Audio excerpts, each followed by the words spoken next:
everyone, welcome back to our channel. This is Varkha ma'am, your Aptech Guru. So my dear class 10th artificial intelligence students, आप सभी की requirement को ध्यान में रखकर आज के इस सेशन में हम डिस्कस करने वाले हैं सैम्पल पेपर सॉल्यूशन।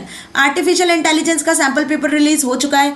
देखो ये जो सैम्पल पेपर का सॉल्यूशन आज मैं आपके साथ में डिस्कस करने वाली हूँ, ये आज इस टाइम पर बहुत ज़्यादा इंपॉर्टेंट है डिस्कस करना, क्योंकि इसकी मदद से आपको ये पता चलेगा कि आपका जो बोर्ड एग्जाम का पेपर है वो कैसा आएगा, कितने मार्क्स के क्वेश्चंस होंगे, किस तरीके से होंगे, कितने यूनिट से क्वेश्चंस आपसे पूछे जाएंगे, कितने सेक्शंस में क्वेश्चन आएंगे। सो एवरीथिंग आपको अपने पेपर के बारे में सब पता चल जाने वाला है। तो बिल्कुल इसी पैटर्न पर जैसे आज मैं आपको बताने वाली हूँ ना, इसी पैटर्न पर आपके एआई का पेपर आने वाला है। तो चलिए without going delay let's start the session.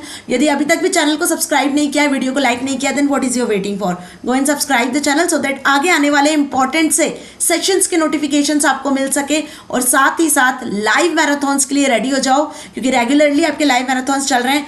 अब जो आपके लाइव सेशंस होंगे जिसमें हम टॉप 50 क्वेश्चंस को डिस्कस करेंगे, फाइनल रिवीजन करेंगे, और अल्टीमेटली मॉर्निंग सेशन में आपको मैं कुछ ऐसे टिप्स ट्रिक्स और ऐसी चीज़ें बताने वाली हूँ जो आपके पेपर में ज़रूर आएंगी। ओके, चलिए तो शुरुआत करते हैं जनरल इंस्ट्रक्शंस के साथ। अब आपको पता है कि भाई 50 नंबर का आपका पेपर होगा, 2 आवर्स आपको मिलेंगे अपने पेपर के लिए। तो जो भी स्टूडेंट्स ये अभी तक सोच रहे हैं कि आपको पूरे 3 घंटे मिलना है बेटा, तो ऐसा नहीं है। कम मार्क्स का पेपर है, 50 नंबर का पेपर है, तो 2 घंटे मिलेंगे। आराम से 2 घंटे में आप अपने एआई का जो पेपर है वो फोड़ कर आ सकते हो। सफिशिएंट है इतना टाइम, है ना। चलिए, तो यहाँ पे हमने क्या पढ़ा था, 2 पार्ट में आपकी बुक डिवाइड की गई है, part A part B. Part A 10 number का है, पार्ट ए 10 नंबर का है, और पार्ट बी जो है वो आपका 40 मार्क्स का होगा। कुल मिला के ऐसे जो है 50 मार्क्स बनते हैं। ठीक है, पार्ट ए से एमसीक्यूज आएंगे और 2 नंबर के क्वेश्चंस आएंगे। पार्ट बी से आपके 2 नंबर, 4 नंबर, एमसीक्यू 1 नंबर के सारे टाइप के क्वेश्चंस आएंगे। टोटल क्वेश्चंस आपको अपने पेपर में कितने मिलेंगे, तो टोटल क्वेश्चंस मिलेंगे आपको अपने पेपर में 21। ठीक है, जिसमें 5 क्वेश्चन होंगे पार्ट ए के, और इसी के साथ 16 क्वेश्चन होंगे पार्ट बी के। तो 16 में से कोई 10 क्वेश्चन आपको करने होंगे, तो टोटल आपको 21 में से कितने क्वेश्चन करने, तो टोटल आपको 21 में से 15 क्वेश्चंस यहाँ पे सॉल्व करने होंगे। ओके, यही जनरल इंस्ट्रक्शंस कह रहे हैं। तो टोटल 21 क्वेश्चन है। सेक्शन ए और बी में 2 सेक्शंस में आपका पेपर डिवाइडेड होगा, जहाँ पे आपको देखो पहले क्वेश्चन में तो पूरे 5 करने हैं, दूसरे क्वेश्चन सेक्शन में आपको 16 मिलेंगे, जहाँ से कोई भी 10 क्वेश्चन आपको अटैम्प्ट करने होंगे। 2 घंटे का समय मिलेगा। ये सेक्शन ए जो होगा 24 नंबर का होगा, सेक्शन बी जो होगा 26 मार्क्स का होगा। तो 24 + 26 = 50। हो गई ना बात पक्की। चलो, तो पार्ट ए और पार्ट बी दोनों के क्वेश्चंस किस तरीके से आपके पेपर में आपको मिलने वाले हैं, अब वो जान लेते हैं। तो जनरल इंस्ट्रक्शंस बिल्कुल ऐसे ही आपको अपने पेपर में मिलेगा। ओके, चलिए तो सेक्शन ए के साथ में करते हैं श्री गणेश आज के इस सेशन का। आज का सेशन बहुत बहुत ज़्यादा इंपॉर्टेंट है। As you all know that sample paper मतलब अपने आप में ही बोर्ड एग्जाम की तरह होने वाला पेपर। आप समझ पा रहे हो, आप रिलेट कर पा रहे हो। सैम्पल पेपर वो पेपर होता है जो आपको अपने बोर्ड एग्जाम के पेपर की एक झलक दिखाता है। ओके, तो पहला क्वेश्चन यहाँ पे दिया हुआ है, आंसर एनी 4 आउट ऑफ 6। 6 में से कोई 4 क्वेश्चन करना है, और ये पार्ट ए पर बेस्ड है। किस पर बेस्ड है? ये क्वेश्चन आपके पार्ट ए पर बेस्ड है। ठीक है, तो मतलब कि 4 क्वेश्चंस आपको यहाँ पे करने हैं, पूरे 6 मत करके आना। जो 4 बेहतरीन तरीके से आते हैं वही करके आना। पहला क्वेश्चन दिया है, mister Gulati started with a small shop with his focus, dedication and clear ideas. Mister Gulati ने अपनी जो शॉप है, एमडी गुलाटी ने, वो बहुत ज़्यादा अच्छे से डेडिकेशन के साथ, फोकस के साथ, क्लियर आइडियाज़ के साथ स्टार्ट किया। MDH become one of the most popular brand. Obvious MDH के मसाले का नाम सुना है ना आपने, एडवर्टीजमेंट भी आता है। तो ये मोस्ट पॉपुलर और रेपुटेटेड है पूरे ऑल ओवर वर्ल्ड में। So which self management skill is clearly visible in the given statement. तो यहाँ पे जो बात MD गुलाटी के बारे में कही जा रही है वो क्या बता रही है, उनका सेल्फ मोटिवेशन के बारे में बता रही है, राइट। तो यहाँ पे करेक्ट आंसर क्या होगा, that is self motivation. Okay, second, when you bring the mouse over a file in file explorer. File explorer पे जैसे ही आप माउस लेकर जाते हो, it will show the details of that file. File explorer में जब भी किसी फोल्डर पे या फाइल पे आप लेकर जाते हो माउस, तो वो उस फाइल की डिटेल को बताता है। This is known as drag and drop method, double click, hover या सिंगल क्लिक, इसे क्या कहते हो? तो भाई इसे हम कहते हैं कि आप माउस को होवर कर रहे हो। मीन्स कि आप क्या कर रहे हो, आप माउस को उस पर्टिकुलर फाइल या फोल्डर पे लेकर जा रहे हो जिसके कंटेंट को आपको देखना है या जिसको ओपन करना है, कट करना है, पेस्ट करना है, whatever operation you want to perform on that file. Okay, तो जब आप माउस को किसी कंटेंट पे लेकर जाते हो, जैसे फॉर एग्जाम्पल ये माउस का कर्सर है और मैं इस कंटेंट पर लेकर जा रही हूँ, मीन्स वॉट कि we hover the mouse over there. Okay, now third question is assertion reason based question. देखो क्लास 10th AI में जो आपको MCQs मिलेंगे उसमें असर्शन रीजन बेस्ड क्वेश्चंस भी पूछे जाएंगे।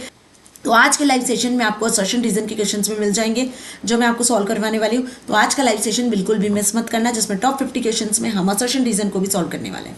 पूछा क्या है, a doctor works for a renowned hospital, a doctor works for a renowned hospital. Reason दिया हुआ है, the statement given above is an example of wage development, wage employment. देखो एक डॉक्टर जो है वो एक री ओन्ड हॉस्पिटल के लिए काम करता है, ठीक है, मतलब वो हॉस्पिटल उसका खुद का नहीं है, वो उस हॉस्पिटल में जाकर अपनी जो है सर्विसेज प्रोवाइड कर रहा होता है। सो अब रीजन क्या दिया हुआ है, this statement given above is an example of wage development. ये जो एग्जांपल दिया हुआ है डॉक्टर का, ये वेज डेवलपमेंट का, वेज एम्प्लॉयमेंट का एग्जाम्पल है। तो आपको यहाँ बताना है कि असर्शन पहले तो ट्रू है या फॉल्स है। तो पहले आपको ये आइडेंटिफाई करना है कि असर्शन और रीजन में असर्शन ट्रू है या रीजन ट्रू है, असर्शन ट्रू है या रीजन फॉल्स है, असर्शन फॉल्स है या रीजन ट्रू है, या दोनों फॉल्स है। तो कुल मिला के आपको यहाँ पे इसके ऑल्टरनेट फाइंड आउट करने हैं कि असर्शन ट्रू है या फॉल्स है, रीजन ट्रू है या फॉल्स है। तो यहाँ पे हमें दिख रहा है कि doctor works for a renowned hospital, तो ये बेसिकली वेज डेवलपमेंट पे ही काम करता है ना, क्योंकि बदले में उसको सैलरी मिलती है। तो according to this 4 options are there, like both A and R are correct but R is a correct explanation, both A and R are correct and R is not a correct explanation, A is correct, R is not correct, A is correct, A is not correct, R is correct। ठीक है, तो here's the correct answer is both A and R are correct, A भी correct है, R भी correct है, और A जो है वो बेसिकली रीजन जो है वो असर्शन का ही रीजन है, वो भी correct. Okay, now fourth, the work is all about identifying and noting how we spend our time and analysing how to spend our time effectively. तो इस वर्क को क्या कहते हो, ऑर्गेनाइजिंग, प्रायोरिटाइजिंग, कंट्रोलिंग या ट्रैकिंग। तो यहाँ हम कहेंगे कि हम अपने काम को ट्रैक करके चल रहे हैं। आप जब भी अपने काम को ट्रैक करते हो, मीन्स कि आप यहाँ पे क्या कर पा रहे हो कि आप ये आइडेंटिफाई कर पा रहे हो कि आप किस काम को कितना टाइम दे रहे हो। मतलब आप अपने जो प्रीवियसली वर्क आपने जो किए हैं उसको एनालाइज कर रहे हो, उसको ट्रैक कर रहे हो कि कितने कितने समय में आपने कौन कौन से काम को कंप्लीट किया। ओके, रम्या जो कि क्या करती है, इंडिया से स्वीडन के लिए ट्रैवल करती है अपनी हायर एजुकेशन के लिए, है ना, बट उसको नहीं पता कि स्वीडन जाकर स्वीडिश लैंग्वेज कैसे बोली जाती है, उसके बारे में वो बिल्कुल नहीं जानती है। So because of this she was unable to find a part time job.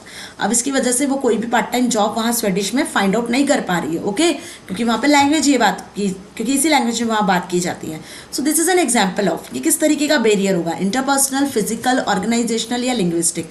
So here's the correct answer is linguistic barrier, क्योंकि वो वहाँ की लैंग्वेज को नहीं समझ पा रही है, that's why it is linguistic barrier. Okay, now efforts are made to increase the solar power generation so that our electricity needs are met, and at the same time we do not pollute the environment or use of natural resources. Which SDGs can you relate this statement to? तो यहाँ पे आप कौन से SDGs को relate करोगे, life on land, clean water sanitisation, affordable and clean energy and reduced inequality.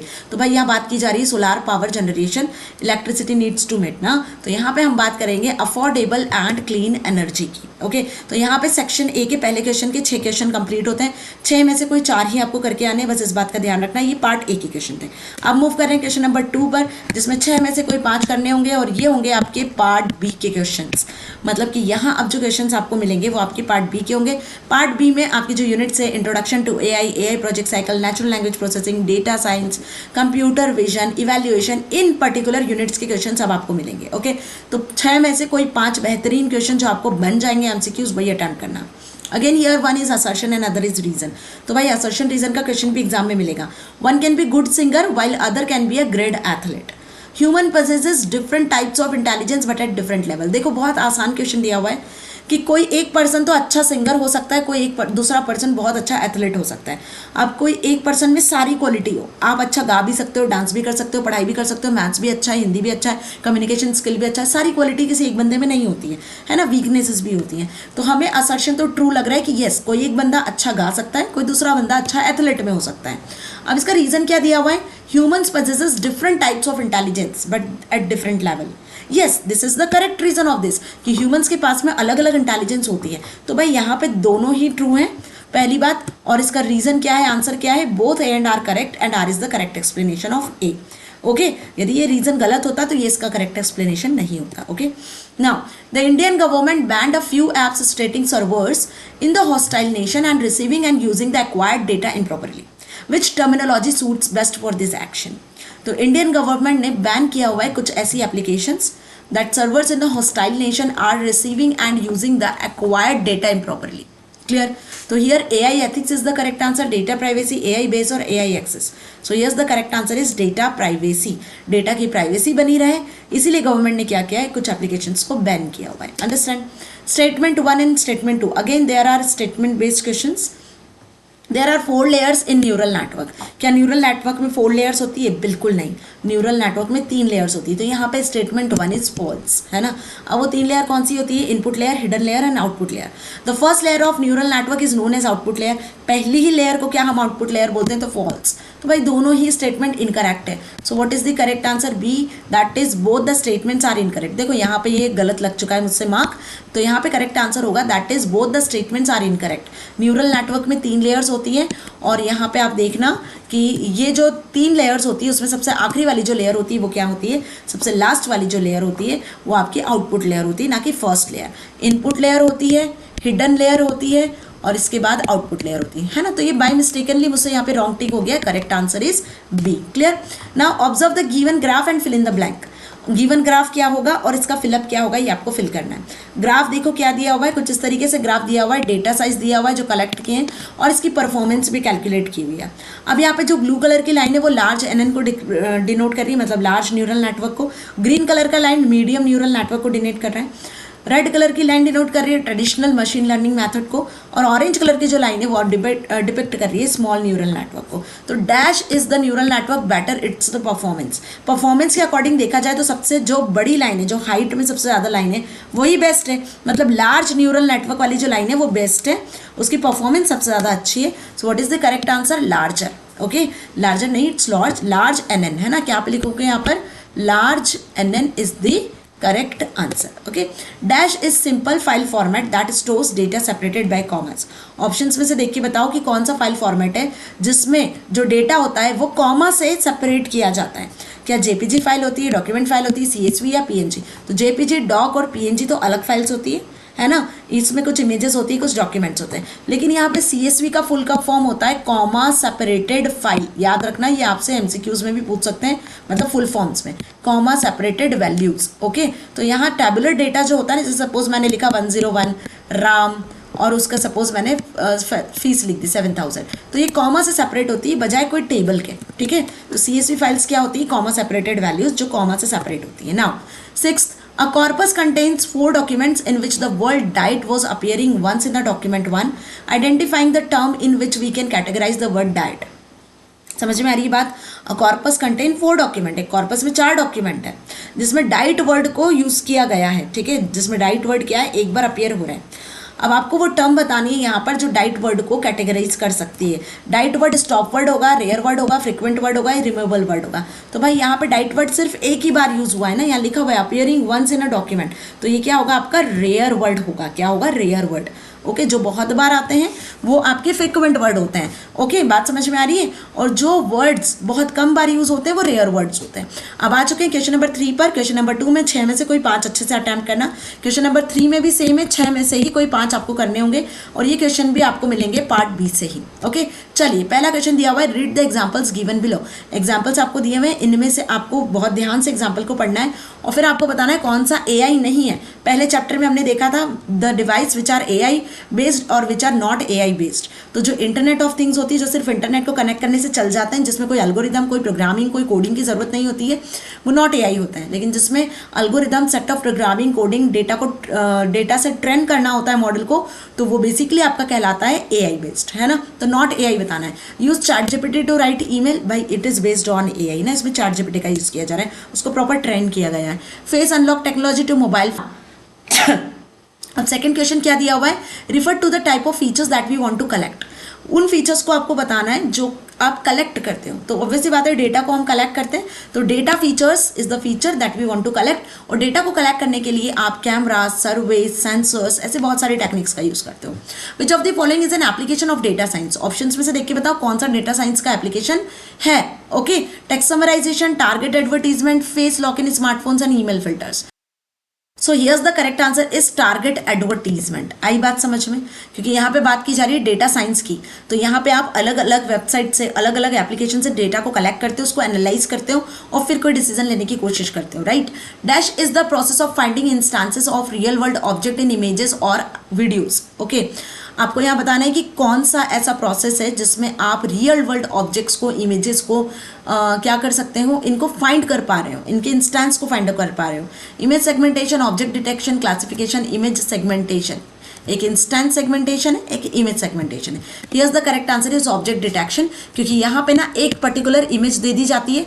Suppose यहाँ पे कोई फ्लावर मैंने बना दिया है, यहाँ पे कोई रिवर बनी हुई है, यहाँ कोई डॉग एनिमल या ऐसे कुछ ह्यूमंस हैं सपोज, तो आपको यहाँ पे इमेज को डिटेक्ट करना है। ओके, ऑब्जेक्ट को डिटेक्ट करना है instantly. So which is used, object detection is used. Identify the given chatbot type. अब यहाँ बताना है आपको इनमें से कि ये जो लिखा हुआ पैराग्राफ है उनमें से कौन सा चैटबॉट का टाइप है। It learns from its environment and experience, it also builds on it's capabilities based on knowledge, this can calibrate with humans working along with them and learning from the behavior। भाई, तो here's the answer is a smart bot। ये किस type का bot है? Smart boat है। Okay, बात समझ में आ रही है? Now F1 score is the measure of balance between. F1 score किसके बीच का बैलेंस होता है? एक्यूरेसी प्रिसीजन के, प्रिसीजन रिकॉल के, रिकॉल एंड एक्यूरेसी के, या रिकॉल एंड रियलिटी। तो ये होता है प्रिसीजन और रिकॉल का average. Average between precision and recall, मतलब प्रिसीजन प्लस रिकॉल को डिवाइड करते हो, 2 से डिवाइड कर देते हो प्लस करके, तो ये F1 स्कोर कैलकुलेट होता है। ये आपसे फॉर्मूला बेस्ड क्वेश्चन भी पूछ सकते हैं। Now come to the fourth question. Again यहाँ पे 6 में से कोई 5 क्वेश्चंस करना है, ऑब्जेक्टिव टाइप क्वेश्चंस रहेंगे और पार्ट बी पर ही रहेंगे, ठीक है। Now Srishti learned about AI terminologies but what was not able to recollect the data that is used to refer to machines that performs task was vast amount of data using neural network। Help her with the correct them. देखो, तो अब यहाँ पर आपको सृष्टि को correct करना है। This is the application based और competency based question. Srishti learn about AI terminologies. Srishti जो है एआई टर्मिनोलॉजीज के बारे में समझ रही है ना, सीखने की कोशिश कर रही है, बट वो डेटा को रिकलेक्ट नहीं कर पाती है ना। मतलब बेसिकली देखा जाए तो that is use to refer the machines that perform task with vast amount of data. यहाँ पर ना जो न्यूरल नेटवर्क के थ्रू मशीन को ट्रेन किया जाता है उसके बारे में वो नहीं समझ पा रही है, डेटा को कलेक्ट नहीं कर पा रही है, तो उसको क्या कहोगे? Deep learning. ऑब्वियसली बात है कि हम यहाँ पर जब मशीन को क्या कर रहे होते हैं, ट्रेन कर रहे होते हैं अलग अलग वैरायटी ऑफ इनपुट्स के फॉर्मेट में कि मशीन बिल्कुल करेक्ट आंसर दे आपको, तो आप मशीन लर्निंग के साथ साथ उसको डीप लर्निंग प्रोवाइड कर रहे होते हो। Statement 1, the output given by the AI model is known as reality. AI model के थ्रू जो आउटपुट आपको मिलता है वो रियलिटी में होता है। The real scenario is known as prediction, या जो रियल सिनारियो होता है, जो रियल आउटपुट मिलता है वो प्रिडिक्शन होता है। तो भाई यहाँ करेक्ट आंसर होगा आपका both statement 1 and 2 are incorrect, क्योंकि एआई मॉडल से हमेशा आपको प्रिडिक्टेड रिजल्ट मिलता है, कभी कभी आपको आंसर एकदम एक्यूरेट भी मिल जाता है, बट रियल सिनारियो से आपको हमेशा एक्यूरेट और रियलिटी बेस्ड आंसर मिलते हैं। So what is the correct answer? Both statement 1 and 2 are incorrect. Okay, ये दोनों ऑपोजिट लिखे हुए हैं, समझ में आई बात? Now the next question is Rajat has made a model which predicts the performance of Indian cricket players in upcoming matches। रजत जो है क्या करता है, एक एआई मॉडल बनाता है जो कि इंडियन क्रिकेट प्लेयर्स की प्रिडिक्ट कर पाता है परफॉर्मेंस को, जो अपकमिंग उनके मैचेस आने वाले हैं, है ना, जो भी मैचेस अपकमिंग उनके होंगे उसमें कितने रन बनाने वाले हैं, कितनी बॉल पे कितने रन बनाएंगे, क्या उनका एवरेज रन रेट रहेगा, है ना, कौन सेंचुरी करेगा कौन नहीं कर सकता है, ऐसा उन्होंने प्रिडिक्ट करने के लिए उसने एक एआई मॉडल बनाया है। ही collected the data of players. अब इसके लिए उसको डेटा चाहिए होगा, जब तक प्रीवियस डेटा नहीं मिलेगा उस बेसिस पे कैसे प्रिडिक्शन कर पाएगी मशीन, राइट। सपोज हम विराट कोहली की बात करें तो विराट कोहली अब आने वाले मैच में किस तरीके से परफॉर्म करने वाला है वो डिपेंड करता है उसके प्रीवियस मैचेस के डेटा पर। मतलब कि किस स्टेडियम में मैच होना है, किस स्टेडियम में किस तरीके से उसने बॉलिंग किया, बैटिंग किया है ना, कौन सी ओपोनेंट टीम थी जिसके खिलाफ उसने खेला है, ये सारी चीज़ों का डेटा हमें पहले से चाहिए होता है। तो this model works with good accuracy and precision value. उसका जो मॉडल है वो गुड एक्यूरेसी और प्रिसीजन वैल्यू के साथ काम करता है। So which of the following statement given below is incorrect. तो कौन सा ऑप्शन है जो इनकरेक्ट है ना बेटा, इनकरेक्ट आपको बताना है, right. So data gathered with respect to stadium, bowlers, opponent team and health is known as testing data. जो डेटा वो गैदर कर रहा है, जो डेटा वो कलेक्ट कर रहा है स्टेडियम, बॉलर्स, अपोनेंट टीम और उनकी हेल्थ से रिलेटेड, क्या वो टेस्टिंग डेटा कहलाएगा? ध्यान से समझना, ठीक है। तो टेस्टिंग डेटा तो इसे नहीं कहेंगे, ये तो नॉर्मल डेटा कैलकुलेशन कलेक्शन में आता है, डेटा एक्विजिशन में आता है। तो मुझे तो पहला ही रॉन्ग लग रहा है। Data given in AI model to change accuracy and precision is testing data. Yes, accuracy और प्रिसीजन को चेक करने को हम टेस्टिंग डेटा कहते हैं, इवैल्यूएशन ऑफ डेटा कहते हैं, राइट। तो ये सही है। Now training data and testing data are acquired in the data acquisition stage. Data acquisition stage में आप डेटा को ट्रेन कर रहे होते हो, डेटा को टेस्ट कर रहे होते हो। Yes, training data is always larger as compare to testing data. बिल्कुल सही, जो डेटा ट्रेन हो रहा होता है वो ज़्यादा अमाउंट में होता है as compare to testing data, है ना। चलो, तो इतना अच्छे से समझ में आया। What is the correct answer? Here's the correct answer is A, that is data gathered with respect to stadium, bowlers, opponent team and health.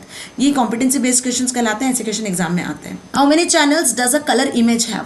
कितने चैनल्स होते हैं जिसमें कलर इमेजेस को आप लिखते हो, ठीक है। तो यहाँ पे 3 चैनल्स होते हैं, रेड, ग्रीन, ब्लू, अच्छे से पता है। तो here's the correct answer is 3। R for red channel, G for green channel, blue for blue channel. और इनकी कुछ वैल्यूज़ होती है जो रेंज करती है 0 से 255 में, जो मैं आपको पहले भी बता चुकी हूँ। 0 से 255 में यदि मैंने लिखा यहाँ पे 255,0,0 तो ये रेड की वैल्यू है। वहीं यदि मैंने लिखा 0,255,0 तो ये ग्रीन की वैल्यू है। वहीं यदि मैंने लिखा 0,0,255 तो ये हो गई आपकी ब्लू की वैल्यू, ठीक है। और वहीं यदि 0,0,0 लिखते हो तो ये शायद ब्लैक को डिनोट करता है। 255 लिखते हो तो शायद ये आपका व्हाइट को डिनोट करता है। तो ये ब्लैक और व्हाइट के कॉम्बिनेशन होते हैं, ठीक है। इसको क्रॉस चेक कर लेना एक बार। बाकी this is the way that how you learn this ना। तो आरजीपी का क्वेश्चंस भी आता है, रेड, ग्रीन, ब्लू, याद कर लेना। चलो, 3 चैनल्स होते हैं, R, G and B. Now which feature of NLP helps in understanding the emotions of people mentioned with the feedback. आपको यहाँ बताना है कि कौन सा टूल है नेचुरल लैंग्वेज प्रोसेसिंग का जो कि इमोशंस को समझने की कोशिश कर रहा है। Virtual assistant, sentiment analysis, text classification, automation, summarization. तो ऑब्वियसली बात सेंटिमेंट्स की हो रही, इमोशंस की हो रही, तो sentiment analysis is the correct one. 6th last question, Sarthak made a face mask detector system for which he had collected the data set. तो सार्थक को क्या करना है यहाँ पे? फेस मास्क डिटेक्टर सिस्टम में सार्थक को ये कैसा सिस्टम बनाना है? सार्थक को क्या करना है यहाँ पर? इस तरीके का एक सिस्टम बनाना है बेसिकली। अब उसके लिए क्या करना है? Then he use the same data to evaluate the model which resulted in the correct answer all the time but was not able to perform with unknown data set. जो data set उसके पास है, जो data उसने feed किया, उसके लिए तो ये रिजल्टेड आंसर दे रहा है, एकदम करेक्ट आंसर दे रहा है। बट जो डेटा उसने फीड नहीं किया है, जो अननोन डेटा है, मशीन उसके लिए प्रॉपरली काम नहीं कर रही है। Okay, so name the concept. यहाँ किस कॉन्सेप्ट की बात की जा रही है? ओवर फिटिंग की। किसकी बात की जा रही है? Over fitting. ओके, नाउ आ चुके हैं 5th क्वेश्चन पर। अगेन यहाँ पे 6 में से कोई 5 क्वेश्चन करना है। अब ये सेक्शन ए का एंड वाला क्वेश्चन है, that is question number 5। Okay, ध्यान रखना, ये भी आपका सेकंड पार्ट पर ही बेस्ड है। कॉम्पिटेंसी बेस्ड क्वेश्चन दिख रहा है। Aditi, a student of class 12 developed a chatbot. Aditi जिसने क्लास 12 की स्टूडेंट एक चैटबॉट बनाया जो कि उसके डाउट को क्लैरिफाई कर रहा है, वो भी इकोनॉमिक्स स्टूडेंट के। She trained the software with lots of data sets. अब इकोनॉमिक्स से रिलेटेड जो लॉट ऑफ डेटा सेट्स उसने वो सब उसमें फीड किए, ठीक है। Now if any student would type और ask question related to economics, the software would give an instant reply. अब कोई भी स्टूडेंट जब इकोनॉमिक्स से रिलेटेड कोई भी क्वेश्चन पूछता है या कोई क्वेरी करता है तो वो जो सॉफ्टवेयर है वो क्विकली रिस्पॉन्स करता है। Identify the domain of AI in the given scenario. इस सिनेरियो में एआई का कौन सा डोमेन यूज हो रहा है? Computer vision, data science, NLP, natural language processing या नन ऑफ दिस। तो ऑब्वियसली बात है, यहाँ पे वो मशीन को ट्रेन कर रही है कि इकोनॉमिक्स से रिलेटेड कोई भी यूजर कुछ भी क्वेश्चन उससे पूछेगा तो उसको आंसर करना है, उसको लैंग्वेज समझनी है और आंसर करना है। तो NLP is the correct answer. Okay, now which evaluation parameter takes into consideration all the correct prediction. तो इसको हम यहाँ पर क्या कहते हैं? एक्यूरेसी, ठीक है। नाउ करेक्ट प्रेडिक्शंस निकल रहे हैं, मतलब आपका आंसर एक्यूरेट है। चलो नेक्स्ट क्वेश्चन पे आगे। Dash means a picture element which is the smallest unit of information that makes up a picture. किसी भी पिक्चर को क्रिएट करने के लिए, इमेज को क्रिएट करने के लिए जो स्मॉलेस्ट पिक्चर का साइज होता है वो क्या कहलाता है? विजन, पिक्स, पिक्सल या pixel? Pixel. So here's the correct answer is C, that is pixel. Okay, small tiny dot से मिलकर एक इमेज कंप्लीट होती है। जितने ज़्यादा पिक्सल्स होते हैं उतना ज़्यादा हाई क्वालिटी का इमेज जनरेट होता है। What do you mean by syntax of a language? Language के सिंटेक्स से क्या समझते हो? लैंग्वेज के सिंटेक्स से क्या समझते हो? Meaning of sentence, grammatical structure of sentence, semantics of sentence या सिनोनिम ऑफ सेंटेंस। तो सिंटेक्स का बेसिकली क्या मतलब है यहाँ पर? तो सिंटेक्स का मतलब है यहाँ पर ग्रामेटिकल स्ट्रक्चर ऑफ सेंटेंस, कि जो भी सेंटेंस लिख रहे हो उसमें ग्रामेटिकल जो स्ट्रक्चर है, जैसे सब्जेक्ट पहले आएगा, फिर वर्ब आएगा, हेल्पिंग वर्ब आएगा, देन फिर ऑब्जेक्ट आएगा। तो ये ग्रामेटिकल स्ट्रक्चर को समझना बेसिकली ये कहलाता है आपका syntax of language. Okay, now which algorithms result in 2 things. कौन सी एल्गोरिदम है जो 2 चीज़ में रिजल्ट करती है? पहला vocabulary of words and second is frequency of the words, okay, in the corpus. तो सिंगल स्टेटमेंट सेगमेंटेशन, इसको हम टोकनाइजेशन कहेंगे, बैग ऑफ वर्ड्स कहेंगे या टेक्स्ट नॉर्मलाइजेशन कहेंगे। तो भाई यहाँ करेक्ट आंसर होगा आपका bag of words. Bag of words का मतलब ही यही होता है कि यहाँ पर आप दो चीज़ों को, दो रिजल्ट को, एल्गोरिथम के बेस्ड रिजल्ट को ले सकते हो, उनकी फ्रीक्वेंसी, उनकी वोकैबुलरी को चेक करवा सकते हो और आंसर रिटर्न करवा सकते हो। Which one of the following scenario result in high false positive cost? High false positive cost को कौन सा सिनारियो यहाँ एक्सप्लेन कर रहा है? Viral outbreak, forest fire, flood या spam? So here's the correct answer is spam filter. Okay, spam filter की मदद से ही आप क्या कर पा रहे हो, वो सिनारियो यहाँ पे डिपिक्ट कर पा रहे हो, बता पा रहे हो, जिसमें कि हाई फॉल्स पॉजिटिव कॉस्ट होती है। Okay, now any of 3 out of the given 5 question on employability skills. तो बेटा यहाँ से हम आ चुके हैं सेक्शन नंबर बी पर। जरा ध्यान रखना, अब हम करेंगे सेक्शन बी के क्वेश्चन को सॉल्व। तो स्टार्टिंग के जो सेक्शन बी के क्वेश्चन मिलेंगे ना, कुछ 5 क्वेश्चन, उनमें से कोई 3 क्वेश्चन करना है जो कि एम्प्लॉय एबिलिटी स्किल्स आपके पार्ट ए पर बेस्ड होंगे। ओके, जैसे पहला क्वेश्चन दिया हुआ है, list 2 practices for effective communication. Effective communication की 2 प्रैक्टिसेस लिखनी है। तो इफेक्टिव कम्युनिकेशन कब होता है? जब आप सिंपल लैंग्वेज में बात करते हो, कुछ भी टफ वर्ड्स यूज नहीं करते हो, एक दूसरे की रेस्पेक्ट करके बात करते हो, कोई भी एजम्पशन लगाने की कोशिश नहीं करते हो ना, हमेशा ट्रूली सही बात कर रहे होते हो। Try communicate in a person as much as possible, जितना ज़्यादा हो सके आप पॉसिबली लोगों से कम्युनिकेट करो। 5th दिया हुआ है, विजुअल्स का यूज़ कर सकते हो कम्युनिकेट करने के लिए, ट्रांसलेटर प्रोग्राम्स का यूज़ कर सकते हो अलग अलग लैंग्वेजेस में कम्युनिकेट करने के लिए। तो टोटल यहाँ पे 6 पॉइंट्स दिए हुए हैं, कोई भी 4 या फिर 5 ही लिख कर आना है। Now what is the importance of setting goals in a life? Life में गोल्स को सेट करने का क्या इंपॉर्टेंस है? भाई गोल्स नहीं होंगे तो आपकी लाइफ ही बेकार है। आपकी लाइफ में कोई गोल होगा, कोई एम्बिशन होगा, तभी तो आपकी लाइफ इंटरेस्टफुल होगी। Okay, so the process of goal setting in your life helps to decide and how to live your life. सबसे पहली चीज़, कैसे अपनी लाइफ को स्पेंड करना है, कितना जीना है, क्या चाहते हो और क्या बनना चाहते हो फ्यूचर में। Basically this all are the point जो कि आपके गोल से रिलेटेड हो सकते हैं। The help you to focus on the end result instead of less important work. अपना इंपॉर्टेंट वर्क जो है उसको कम करने की जगह आप रिजल्ट पे फोकस कर रहे हो डायरेक्ट, है ना। तो ये बेसिकली बताता है। Now this will make you successful in your career and personal life. Okay, तो ये आपको अपने गोल को अचीव करने में भी हेल्प करता है। आप सक्सेसफुल हो सकते हो अपने करियर में और पर्सनल लाइफ में। Now 8th question, the Trojan horse was a wooden horse said to have been used by the Greeks during the Trojan war to enter the city of Troy and win the war. Trojan horse जो wooden horse है, basically एक तरीके से देखा जाए तो यहाँ पर ट्रोजन हॉर्स किसकी बात की जा रही है? That said to have been used by Greek during the Trojan war to enter the city of Troy and win the war. ठीक है, what does Trojan horse mean in computer technology? तो भाई कंप्यूटर टर्मिनोलॉजी में Trojan horse का मतलब होता है malicious softwares, ठीक है, जो कि अपने आप को सेल्फ रेप्लिकेट नहीं करते हैं। क्लियर हो रही है मेरी बात अच्छे से? तो जो सेल्फ रेप्लिकेट करते हैं वो वॉर्म्स होते हैं। ट्रोजन हॉर्सेस सेल्फ रेप्लिकेशन को अलाउ नहीं करते हैं। ये एक तरीके से आपके सिस्टम में रॉन्ग बिहेव करना शुरू करते हैं और डेटा को डिस्ट्रॉय करने की कोशिश करते हैं। Okay, how is society helping entrepreneurs in business? Business में सोसाइटी कैसे हेल्प करती है एंटरप्रेन्योर्स को? तो भाई वो नीड्स को क्रिएट करते हैं, कस्टमर को सेटिस्फाई करते हैं, रॉ मटेरियल प्रोवाइड करते हैं, बाइंग और सेलिंग आइटम्स को बाय सेल कर सकते हैं, मनी बनाते हैं। ठीक है, ये उनकी क्वालिटीज़ है जो आपको लिखनी थी। Mention any 2 human activities that lead to environmental degradation. Environmental जो दिन पे दिन डिग्रेड होता जा रहा है, उसके लिए कोई 2 इंपॉर्टेंट सी ह्यूमन एक्टिविटीज़ के बारे में लिखना है। फर्स्ट यहाँ पे दिया हुआ है use of fertilisers, pesticides etcetera for increasing the production of crop. Crop की प्रोडक्शन के लिए यहाँ पे हम फर्टिलाइजर्स और पेस्टिसाइड्स का यूज़ कर रहे होते हैं। ठीक है, now cutting down of forest. Okay, forest को कट करना for personal use such as construction of building, factories etcetera. This is the another reason. Now come to the next part, that is answer of any 6 में से कोई भी 4 question आपको करने हैं और अब जो क्वेश्चंस मिलेंगे वो होंगे आपके पार्ट बी के क्वेश्चंस। ओके, जिसमें पहला क्वेश्चन दिया हुआ है, all of us use smartphones when we install a new app it ask us to several permissions to access your phones data in different ways. Why do apps collect such data? देखो, ये general की situation है, ये practical situation होती है ना। हम सभी स्मार्टफोन का यूज़ करते हैं। जब कोई नई ऐप को इंस्टॉल कर रहे होते हो तो वो आपसे परमिशन मांगती है, ठीक है, कि आप अपने फ़ोन मीडिया को एक्सेस करने की उसको परमिशन दो। तो आप यहाँ पे परमिशन देते भी हो। तो ये जो एप्लीकेशन है आपके डेटा को क्यों कलेक्ट करता है? ताकि आप यहाँ पे क्या कर सकते हो, to provide customised notification and recommendation and to improve the efficiency and accuracy of the application. तो याद रखना, ये पॉइंट लिख कर आने। Okay, now come to the next. Shrisha and Divisha want to make a model with which organize the unlabeled input data into groups based on features। Shrisha और दिविशा जो है वो एक मॉडल बनाती हैं जिसमें अनलेबल्ड इनपुट डेटा को वो लोग यूज़ करते हैं। जिसमें लेबल डेटा का यूज़ करते हैं वो सुपरवाइज लर्निंग होता है, जिसमें अनलेबल डेटा का यूज़ करते हैं वो अनसुपरवाइज लर्निंग होता है, वही यहाँ लिखना है, ठीक है। अनसुपरवाइज लर्निंग जिसमें हम ग्रुप्स बना लेते हैं, फिर मैच करते हुए ग्रुप्स क्रिएट करते हैं, जिसको क्लस्टरिंग कहते हैं। तो क्लस्टरिंग मॉडल या अनसुपरवाइज लर्निंग मॉडल जिसमें हम अनलेबल्ड इनपुट डेटा वैल्यूज़ को इकट्ठा करते हैं, ग्रुप बनाते हैं, मशीन उसका ग्रुप बनाती है और फिर उसके बाद में यहाँ पर उसको फाइंड आउट करने की कोशिश करती है। तो this is whole about unsupervise learning, जो मैं आपको पहले भी बता चुकी हूँ। Now Ajay wants to access data from various sources. Ajay जो है वेरियस सोर्सेज से डेटा को कलेक्ट करने की कोशिश करता है।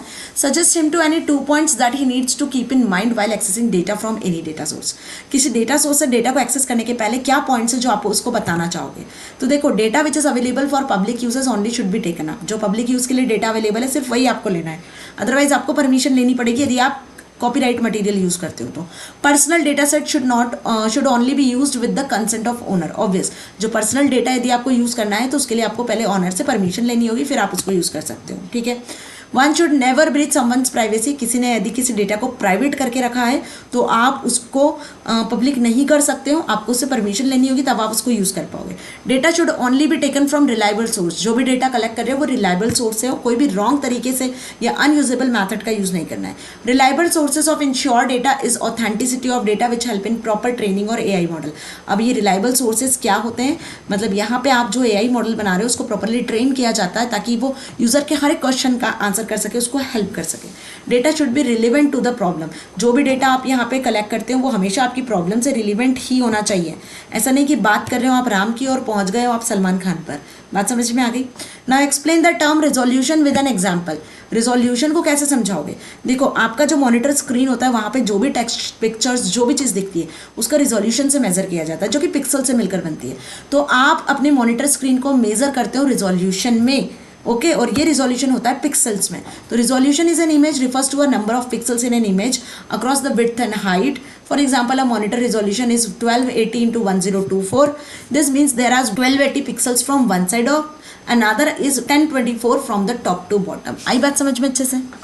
तो ये क्वेश्चन भी आपको क्लियर हो रहा है ना, कोई डाउट नहीं है यहाँ तक. Now come to the next. Identify any two-stop words which should not be removed from the given sentence. अब आपको यहाँ पे दो ऐसे स्टॉप वर्ड्स बताना है जो कि सेंटेंस में से आप डिलीट नहीं करना चाहते हो. Get help and support where you're shopping now or need help with the past purchase. Contact us abc@powershell.com on your website www.powershell.com. So yes, the correct answer is stop words in the given sentence which should not use or removed here are full stop, @, है ना, या कोई number 1 2 3 4. इसी को हम क्या करते हैं, इसको हम यूज़ नहीं करना चाहिए, right. So this tokens are generally considered as stop words. इन्हीं टोकन्स को हम स्टॉप वर्ड्स भी कहते हैं. But in the above sentence this tokens are a part of email ID. Removing this tokens may lead to invalid website addresses and email ID.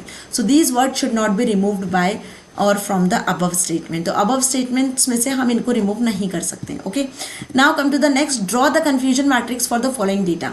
ये data आपको दिया हुआ है जिसके लिए आपको बनानी है कन्फ्यूजन मैट्रिक्स. कन्फ्यूजन मैट्रिक्स का सिंटेक्स आपको क्लियर है, बहुत अच्छे से मैंने समझाया था कि कन्फ्यूजन मैट्रिक्स में ऊपर होते हैं यहाँ पर प्रिसीजन्स की मशीन क्या प्रिडिक्ट कर रही है. हियर इज द एक्चुअल, मतलब एक्चुअल जो चीज़ें होती है वो यहाँ आती है. अब यहाँ पे बनाते हो आप 4 section, true positive, false positive, true negative और फॉल्स निगेटिव. बस इसी को बोलते हैं कन्फ्यूजन मैट्रिक्स. इसके अकॉर्डिंग आपको करना होता है सॉल्यूशन. तो इसका आंसर क्या होगा, देखो कन्फ्यूजन मैट्रिक्स आपको सिर्फ ड्रॉ करनी थी, बनानी थी ना इस क्वेश्चन में, इस डेटा वैल्यूज़ के अकॉर्डिंग. तो हमने ये कन्फ्यूजन मैट्रिक्स बना ली. This is reality and this is prediction. और यहाँ पे आपने ये true false, true true, false false ये वाली वैल्यूज़ यहाँ लिख ली है. नाउ इतना समझ में आया. कन्फ्यूजन मैट्रिक्स आता है 2 नंबर में भी आता है, 4 नंबर में भी आता है बेटा. तो get ready for this type of question. Now last 5 में से अब कोई 3 क्वेश्चन करना है जो कि 4 नंबर के अकॉर्डिंग होंगे. 4 या 12 नंबर के अभी क्वेश्चन होंगे. पहला, your grand mother watches you use AI applications, she wants to understand more about it. आपकी जो ग्रैंड मदर है उन्हें पता चलता है कि आप AI एप्लीकेशन का यूज़ करते हो, तो उन्हें उन एप्लीकेशंस के बारे में जानना होता है. Help her understand the term artificial intelligence by giving the right definition and explain to her with an example how machine becomes artificial intelligence. तो यहाँ पे 2 क्वेश्चन आपसे पूछे हैं. 4 नंबर का क्वेश्चन है. when machine possesses the ability to mimic human traits, make decisions, predict the future, learn and improve on its own, it is said to have artificial intelligence. so obvious सी बात है, यही artificial intelligence की definition है. In other words we can say machine is artificial intelligence when it accomplish task by itself. जब machine खुद से काम करना शुरू कर देती है, पिछले डेटा के बेसिस पर नए नए डेटा को कलेक्ट करने की कोशिश करती है, तो हम बेसिकली उसको क्या कहते हैं, हम बेसिकली यहाँ पर कहते हैं उसको कि मशीन खुद से ट्रेन होने की कोशिश कर रही है, खुद से डेटा को कलेक्ट करता है, अंडरस्टैंड करता है, डेटा एनालाइज होता है। Understand this thing. Now machine becomes intelligent when they are trained with some data and help them to achieve their task. Okay, AI machine also keep updating their knowledge and optimize their output. जैसे Netflix की यदि बात करूँ तो Netflix gives us recommendation on the basis of what we like. Obvious, whatever we start liking new generation, it updates given better suggestions from previous one. Okay, now 18th question, Akhil wants to learn how to scope the problem for an AI project. आप AI project के लिए कैसे अपनी problems को scope करोगे, बताओगे। तो explain him with the example. So 4W problem canvas और प्रॉब्लम स्टेटमेंट टेम्पलेट दोनों के बारे में आपको बताना है। यदि मैं 4W कैनवास की बात करूँ तो यहाँ पे 4Ws होते हैं, who, what, where and why. Okay, और इसको कैसे यूज करना है तो इनके डेफिनेशंस यहाँ पे दी हुई है। Who मतलब block help in analyzing the people getting affected directly or indirectly due to platform. Problem, what block help us to determine the nature of the problem. Where block help us to look into the situation in which the platform arises, in which the problem arises, the context of it and the location where it is important or prominent. Okay, why means block suggests to us the benefit which is the stakeholders would get for the situation or solution and how he will benefit them as well as society. आ रही है बात समझ में। तो ये 4Ws को define किया गया है, who, what, where and why. अब यदि इसका प्रॉब्लम स्टेटमेंट बनाने को आता है तो देखो ये इसका प्रॉब्लम स्टेटमेंट होगा। बात समझ में आ पा रही है मेरी। तो प्रॉब्लम स्टेटमेंट में आप हैव अ प्रॉब्लम, क्या प्रॉब्लम है वो बताओगे, है ना, व्हेन और व्हाइल ये बताओगे, और इसका सॉल्यूशन क्या हो सकता है जो कि वाई में स्पेसिफाई करोगे। तो यहाँ पे जो लोग प्रॉब्लम को फेस कर रहे हैं वो स्टेक होल्डर्स हो गए, क्या प्रॉब्लम हो रही है उसकी क्या ज़रूरत है वो व्हाट में आ जाएगा, कैसे सॉल्व करने वाले हो, किन किन लोग को कौन कौन सी जगह है या कौन कौन से ऐसे सोर्सेज है जो इससे अफेक्टेड है, वेयर आएगा, और इसका क्या सॉल्यूशन निकलने वाला है, why you solve this problem. Okay, this is problem statement जो क्रिएट करना मैं ऑलरेडी आपको सिखा चुकी हूँ। नाउ 19th क्वेश्चन, इस तरीके का पिक्चर बेस्ड क्वेश्चन भी आपसे पूछा जा सकता है। Identify and explain the type of learning based appropriate in figure. आपको लर्निंग बेस्ड जो है अप्रोच के बारे में, उसके टाइप के बारे में बताना है। देखो अब इन फिगर को ध्यान से देखो, यहाँ पे आपको दिख रहा है कैट डॉग, प्रॉपरली मशीन ने क्या किया है, आइडेंटिफाई किया हुआ है। ठीक है, अगली बार यहाँ पे देखोगे क्या दिख रहा है, I think you are a dog. यहाँ मशीन प्रिडिक्ट करने की कोशिश करिए, I have no idea what you give me, I can tell you this two are left are different from in two of the right. मतलब ये जो दो figures आपने यहाँ दिए हुए हैं, ये दो फिगर्स इसके डिक्शनरी में नहीं है, पहले से किसी ने इंस्टॉल नहीं किए हुए हैं, किसी ने सर्च नहीं किया हुआ है, तो बेसिकली वो इस तरीके से एरर दे रहा है। सो यहाँ पे आप कौन सी लर्निंग का यूज़ कर रहे हो, the learning based approach shown in the given figure is supervise learning, और अनसुपरवाइज का भी यूज़ कर सकते हो। ठीक है, लेबल्ड दोगे इमेजेस को तो सुपरवाइज लर्निंग होगा, अनलेबल्ड दोगे तो अनसुपरवाइज लर्निंग होगा। तो in the supervised learning model the data set which is fed into the machine is labelled. ठीक है, in other words we can say that the data set is known as the person who is trying the machine only then he और she is able to label the data. Okay, so a label is some information which can be used as a tag for data. तो यहाँ पे जो label है वो important है ना, और लेबल देने के लिए आपको क्या करना होगा, आपको इन्फॉर्मेशन फिल करनी होगी। क्लियर। नाउ सेकंड फिगर की यदि बात करूँ तो ये तो पहले फिगर की बात होगी, यहाँ पर सेकंड फिगर की यदि बात करें तो यहाँ पर भी आप सुपरवाइज और अनसुपरवाइज दोनों लर्निंग का यूज़ कर सकते हो। It is supervised learning model, the data set which fed to the machine is labelled. Okay, cat dog सब लेबल करके हमने प्रोवाइड किया, तो ये बेसिकली आपका सेकेंड वाला सुपरवाइज लर्निंग का हो सकता है। क्लियर। नाउ यहाँ पे उस अनसुपरवाइज लर्निंग के बारे में भी बताया कि अनसुपरवाइज लर्निंग में अनलेबल्ड डेटा होता है। नाउ 20th क्वेश्चन पे आ जाते हैं। We human beings can read, write and understand many languages, but computers can understand only one, that is machine language. Do you think we might face any challenges if we try to teach computers how to understand and interact in human language? इसको explain करो। तो देखो यहाँ कुछ explanation points लिखे हुए हैं मैंने। Yes, we might face any challenges if we are try to teach computers how and interact in human language. Okay, तो पॉसिबिलिटीज़ क्या हो सकती है इसकी डिफिकल्टीज़ की। First, arrangement of words and meeting, है ना, सबसे पहला तो पॉइंट यही होगा। The computer has to identify the different parts of speech, also it may be extremely clear. Second, multiple meaning of words, एक वर्ड के मल्टीपल मीनिंग्स हो सकते हैं, तो यहाँ भी प्रॉब्लम अराइज हो सकती है। परफेक्ट सिंटेक्स, नो मीनिंग, यदि आप परफेक्ट सिंटेक्स दे रहे हो लेकिन उसका कोई मतलब नहीं है। नाउ जैसे कि यहाँ पे एक सेंटेंस आपके लिए लिखा हुआ है। ओके, तो अब इतना अच्छे से समझ में आ रहा है। नाउ लास्ट क्वेश्चन पे आ चुके हैं. An AI model made the following sales prediction for a new mobile phone which they have recently launched. Okay, last question आपको कंफ्यूजन मैट्रिक्स का ही मिलेगा, तो ध्यान रखना. कंफ्यूजन मैट्रिक्स रियलिटी और प्रिडिक्शन में दिया हुआ है. अब आपको आइडेंटिफाई करना है total number of wrong predictions और प्रिसीजन और रिकॉल क्या निकलेगा. तो total number of wrong prediction निकालना है, तो आपको फॉल्स पॉजिटिव और फॉल्स नेगेटिव वाली वैल्यू को प्लस करना होगा. फॉल्स पॉजिटिव और फॉल्स नेगेटिव को, तो आपका total number of wrong assumptions यहाँ निकल कर आ जाएंगे, दैट इज 52. उसी के साथ में यदि आप प्रिसीजन और रिकॉल कैलकुलेट करना चाहते हो तो उसके फॉर्मूले लिखे हुए हैं. Positive divide by true positive plus false positive, तो निकल आएगा प्रिसीजन. और रिकॉल निकालना है तो true positive divide by true positive plus false negative. यहाँ फॉल्स पॉजिटिव आता है, यहाँ पे फॉल्स निगेटिव आता है, बस ध्यान रखना ही है. और F1 स्कोर क्या होता है, एवरेज होता है ना. तो precision into recall divide by precision plus recall दोनों का टाइम, और इसको 2 से मल्टीप्लाई कर दोगे तो F1 स्कोर आ जाएगा. यहाँ कैलकुलेटिव आंसर मैंने शो किया हुआ है. तो होपफुली आपको एक कंफ्यूजन मैट्रिक्स वाला क्वेश्चन क्लियर है. 21 नंबर का दिया है, लास्ट में आपको ये क्वेश्चन जरूर पूछा जाएगा, इसके लिए रेडी रहना. ओके, तो इसी के साथ मैं सैम्पल पेपर यहाँ फिनिश करती हूँ. होपफुली आपने एंजॉय किया सेशन और अच्छे से सारे क्वेश्चंस क्लियर हो चुके हैं. कोई भी क्वेश्चन में डाउट होता है तो कमेंट सेक्शन में लिख सकते हो. मिलेंगे आज के धमाकेदार सेशन में जिसमें हम टॉप 50 MCQs को डिस्कस करेंगे. तो don't miss this session. Stay connected with me and keep watching. Thank you so much.